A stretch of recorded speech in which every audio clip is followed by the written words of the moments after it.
నమస్కారం. కార్తీక పురాణం 14వ రోజు పారాయణలోకి వచ్చాం. వశిష్ఠ మహాముని చెప్తున్నారు, వృషోత్సర్జనం అంటే అచ్చు వేసి ఆంబోతుని విడిచిపెట్టడం.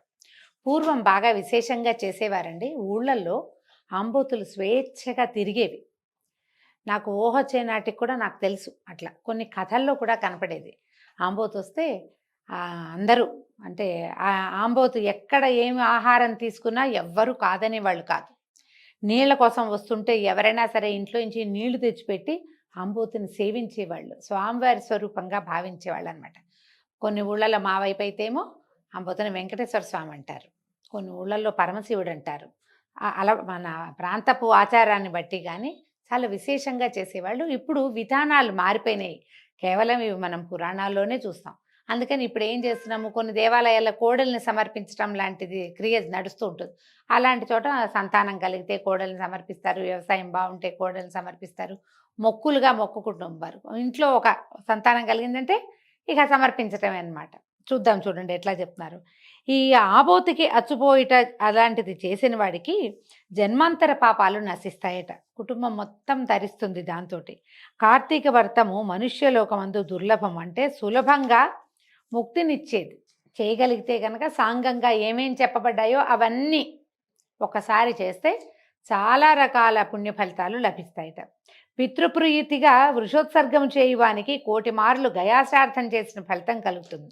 స్వర్గంలో ఉన్నటువంటి పితరులు మన వంశమందు ఎవడైనా ఒకడు కార్తీక పౌర్ణమి నాడు నల్లని గిత్తని విడిచినట్లయితే మనం తృప్తి పొందుదుమని కోరుతూ ఉంటారట. స్వర్గంలో ఉన్న పితృలోకాల్లో ఉన్నవాళ్ళు అనమాట. కార్తీక పౌర్ణమి నాడు ధనవంతుడు కానీ దరిద్రుడు కానీ కార్తీక పౌర్ణమి రోజున వృషోత్సర్గము చేయని వాడు యమలోకమందు అంధతామిష్టం అనే నరకాన్ని పొందుతాడు.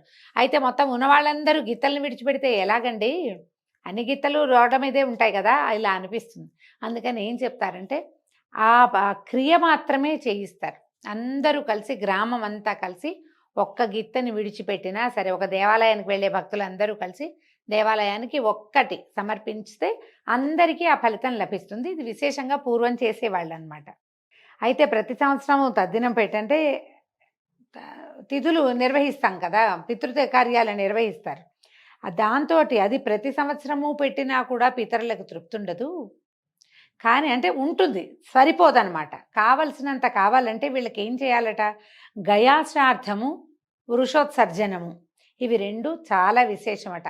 ఈ కాశీ అవి యాత్రలకు వెళ్తున్నారు, ఇప్పుడు సులువైంది కదా మనకి, ట్రాన్స్పోర్టేషన్ ఈజీ అయిపోయింది. హాయిగా ట్రైన్ ఎక్కితే వెళ్ళిపోతాం, ఫ్లైట్లు ఎక్కితే వెళ్ళిపోతాం. ఒక రోజులో ఇవాళ పొద్దున వెళ్ళి రేపు పొద్దున్న తిరిగి వచ్చేలాగా అయిపోయింది కాశీ ప్రయాణం. అలాంటప్పుడు ఈ గయా అక్కడికి వెళ్ళినప్పుడు తప్పకుండా శ్రార్థ విధిని కనుక నిర్వహిస్తే పితృలోకాల్లో ఉన్న పెద్దవాళ్ళు సంతోషిస్తారు. దానివల్ల ఉత్తరోత్తర కుటుంబంలో చాలా అనర్థాలకి గండిపడుతుంది, ఇబ్బందులు లేకుండా ఉంటాయన్నమాట. ఇది చాలా మంచిది. వృషోత్సర్జం కూడా దాంతో సమానమైందనమాట. కాబట్టి కార్తీక పౌర్ణమి నాడు వృషోత్సర్గము సుఖాన్ని ఇస్తుంది. అనేక మాటలు చెప్పటం ఎందుకు, కార్తీక మాసమందు అన్నిటికంటే పుణ్యఫలప్రదమైంది ఏమిటంటే దేవరుణ, మనుష్యరుణ, పితృగణ రుణముల నుంచి విముక్తుడవుతాడు. ఈ సమయంలో గనక ఫలదానాన్ని గనక చేస్తే, పళ్ళు విశేషంగా దానం చేస్తే వాళ్ళకి దేవ, పితృ, ఋషి రుణాల నుంచి విముక్తి లభిస్తుందట.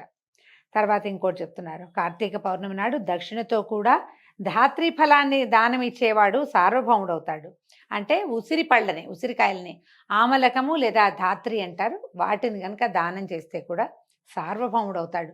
అంటే వాడు ఉన్నటువంటి పదవిలో ఇంకొంచెం ఉత్కృష్టమైన పదవి లాభం వస్తుందన్నమాట. అనగా అంత భూమికి ప్రభు అవుతాడని చెప్తున్నారు. కార్తీక పౌర్ణమి నాడు దీపదానాన్ని ఆచరించేవాడు విగత పాపుడై పరమపదాన్ని పొందుతాడు. దీపదానం కూడా చేసుకోవచ్చు. కార్తీక మాసమందు దీపదానం వాడి యొక్క మనోవాకాయకృత పాపములన్నీ నశిస్తాయి. లింగదానం, ఎవరికైనా శివలింగాన్ని దానం చేసినా కూడా ఈ జన్మమందు అనేక భోగాలు అనుభవించి ఉత్తర జన్మమందు సార్వభౌముడవుతాడు. పాపాలు నశించి పుణ్యాలు కలుగుతాయి. ఈ లింగదానం కాకుండా మిగిలిన ధర్మాలన్నీ చేసినా కూడా ఈ మొత్తం అన్నీ పోవట. ఈ లింగదానము లేదా సాలగ్రామ దానము విశేషంగా చేయాలి. ఇది ప్రత్యక్షంగానే చేయవలసిన పని లేదండి. లింగదానం కానీ సాలగ్రామ దానం కానీ మనం ఆ గురువుగారు ఎవరికైనా మనకి చుట్టుపక్కల ప్రాంతాల్లో దేవాలయాల్లో ఉన్నా లేదా మన గృహానికే కుటుంబానికే అలవాటైన పురోహితులు ఎవరైనా ఉంటే, అయ్యా నేను సాలగ్రామ దానం చేసుకుంటా లేదా లింగదానం చేసుకుంటానంటే వాళ్ళే పట్టుకొస్తారు. కొంత వేల ఇచ్చి ఆ లింగాన్ని మనం తీసుకుని తర్వాత మనం వారికే దానం చేయొచ్చు. సులభమైన విధి. ఇది మంచిదన్నమాట. తర్వాత ఇంకేం చెప్తున్నారు? కార్తీక వ్రతము అనంత ఫలప్రదము. సామాన్యంగా దొరకంది కనుక కార్తీక మాసమందు పరాన్నము భుజించుట, పితృశేషము తినకూడని వస్తువుల్ని భుజించటము, శ్రాద్ధాన్నము సేవించడం అంటే భోక్తగా ఉండటము, తిలదానము, ఈ 5టిని విడిచిపెట్టాలి. మరి కార్తీకంలో ఎవరికైనా తద్దినం వస్తే అప్పుడు వాళ్ళ ఇంటికి వెళ్ళొద్దా అంటే కనుక మీరు వ్రత నియమం పెట్టుకుంటే, మనకి నియమం ఉండి ఈ నెల రోజులు నేను కార్తీక వ్రతాన్ని ఆచరిస్తాను అని నియమం పెట్టుకున్న వాళ్ళు మాత్రం శ్రాద్ధాన్నానికి వెళ్ళకూడదు, తిలదానం తీసుకోకూడదు, పితృశేషం ఎవరింట్లోనూ తద్దిన భోజనం చేయకూడదన్నమాట. తర్వాత అభక్ష్య భక్షణం అంటే ఉల్లి వెల్లుల్లి, తర్వాత మాంసాహార భక్షణము అవి చేయరాదు. అవి కాకుండా ఈ నెలలో కొన్ని తినకూడని వస్తువులుగా వర్జనీయ పదార్థాలుగా చెప్తారు, వాటిని కూడా తినకూడదు. అయితే కార్తీక మాసమందు సంఘాన్నము, శూద్రాన్నము, దేవార్చకుల అన్నము, అపరిశుద్ధాన్నము, కర్మల్ని విడిచిపెట్టిన వాని అన్నము ఇలా కొన్ని చోట్ల భుజించకూడదు. అంటే నియమం పెట్టుకున్న వాళ్ళు, ఎవరికైతే కార్తీక నియమం ఉంటుందో వాళ్ళు ఖచ్చితంగా తమ ఇంట్లోనే భోజనం చేయాలండి. ఇంతే, ఇక మిగిలినవన్నీ అక్కర్లా. ఎవ్వరింటికి వెళ్ళకూడదు. వెళ్ళినా మనం చూపించి ఏదో పరామర్శకో మంచి మాటకో వెళ్తే వెళ్ళి రావటమే, కానీ దేవాలయంలో భుజించవచ్చు ఒకవేళ అలాంటి అవకాశం లభిస్తే, లేకపోతే లేదు. తర్వాత కార్తీక మాసమందు ఏకాదశి నాడు రాత్రింపగలను, వ్యతిపాతము, వైధృతి మొదలైన నిషిద్ధ దినములందు రాత్రిపూట భుజించరాదు. మనం ఇప్పుడు వ్యతిపాత వైధృతులు సాధారణంగా అందరికీ తెలీదు. మనకి ఖచ్చితంగా తెలిసిందేంటి? ఏకాదశి నాడు రాత్రిపూట భోజనం చేయకూడదు. ఆ మాసనక్త వ్రతాన్ని ఆచరించిన వాడు ఏకాదశికి పూర్వోత్తర దినములందు రాత్రి భుజించరాదు. ఇదే ఇప్పుడు ఏకాదశికి ఒక నియమం ఉంటుంది. ఏకాదశి నాడు ఉపవాసం ఉండదలుచుకుంటే కనుక ముందు రోజు రాత్రి అన్నం తినకూడదు. ఏకాదశి మనం ఉపవాసం ఉంటాం. ద్వాదశి నాడు ఉదయం పారణ చేస్తాం, చక్కగా సంగంగా అనే పదార్థాలు భుజించినా కూడా మళ్ళీ ద్వాదశి నాటి రాత్రి కూడా భోజనం చేయకూడదు, ఫలహారం తీసుకోవచ్చు. ఇట్లా 5 పూటలు అన్నమాట, ఇంచుమించుగా 5 పూటలు అనొచ్చా, పోనీ 4 పూటలు అనండి. ఏకాదశి మొత్తం రోజు, ముందు రోజు రాత్రి, తర్వాత రోజు రాత్రి భోజనం చేయకూడదు అనమాట. ఈ మాసనక్త వ్రతం ఆచరించే వాళ్ళు అంటే ఈ నెల అంతా కనుక మనం ఇట్లా పగలు భోజనం చేయకుండా రాత్రి భోజనం చేసే విధి కొంతమంది పెట్టుకుంటారు. నక్తం అంటాం కదా, కార్తీక నక్తాలు. ఈ నక్తాలప్పుడు ఏకాదశి నాడు మాత్రం రాత్రిపూట కూడా తినకూడదు, పూర్తిగా ఉండాలంటే ఈ నెల అంతా రాత్రి తింటాం కదా, ఏకాదశి నాడు రాత్రి అన్నం తినచ్చా అంటే ఏకాదశి నాడు పనికిరాదు. అదే వివరంగా చెప్తున్నారు. అప్పుడు ఛాయానక్తం చేయాలి, కానీ రాత్రి భోజనం చేయకూడదు. ఛాయానక్తం అంటే ఏం చేయొచ్చు? సాయం మన నీడ మనం ఎండలో వాకిటి వైపు సూర్యుడి వైపు నిలబడితే మన పొడుగుకి రెట్టింపు కొలత ఎప్పుడు వస్తుందో, ఇంచుమించు 3-3:15కి వస్తుందండి మధ్యాహ్నం. అప్పుడు ఆ సమయంలో ఏదైనా తీసుకోవచ్చు అన్నమాట. ఈ నిషిద్ధ దినాల్లో ఇది నిషిద్ధ దినాలు గృహిణి ఎల్లప్పుడూ యతికి వీళ్ళందరికీ కూడా విహితమే. ఈ ప్రత్యేక రోజుల్లో ఆడవాళ్ళు ఇలా తినకూడదు.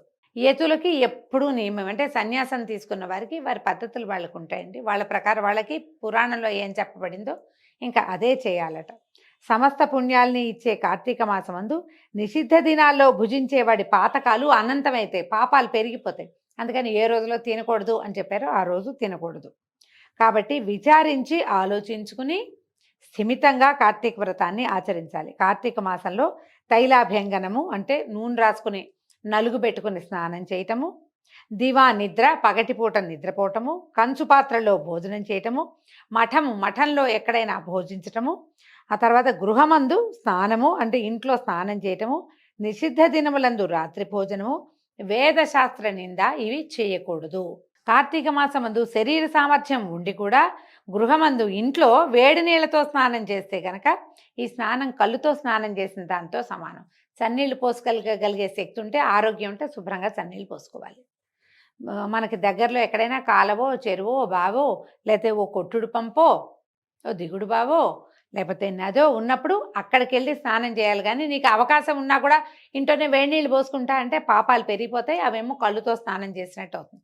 మీ అవకాశాన్ని బట్టి చేయండి, కానీ ఇది చెప్పబడింది అన్నమాట. తులయందు రవి ఉండగా కార్తీక మాసమందు నదీ స్నానం ముఖ్యం. తులయందు ఉన్నాడు అంటే అది ఎప్పటిదాకా?